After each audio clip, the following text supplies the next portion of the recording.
చెప్తున్నాను ప్రియులరా, మొదటగా గొర్రెల కాపరులకి యేసు ప్రభు యొక్క దర్శనం, ఆ శిశువును చూచే దర్శనం వాళ్ళకి కలిగింది.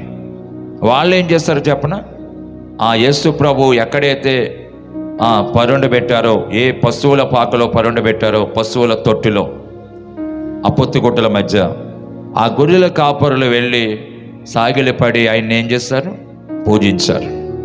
అంతేకాదు వాళ్ళ ఆ వార్తని అనేక మందికి, వాళ్ళు చూచిన దానిని, విన్న వాటిని, కన్న వాటిని అనేక మందికి ప్రచురపరిచారు. దేవునికి స్తోత్రం, హల్లెలూయా. ఎందుకంటే ప్రియులారా, ఈ రాత్రి నేను చెప్తున్నాను, మనము ఆయన మేపే గొర్రెలం, ఆయన పాలించే ప్రజలం. ఆయన మనల్ని పాలిస్తున్నాడు, మనల్ని మేపుతున్నాడు. ఈ గొర్రెల్ని అర్థమవుతుందండి. ఈ గొర్రెల్ని ఎక్కడ మేపుతున్నాడు? పచ్చిక గల చోట్ల ఆయన మనల్ని మేపుతున్నాడు.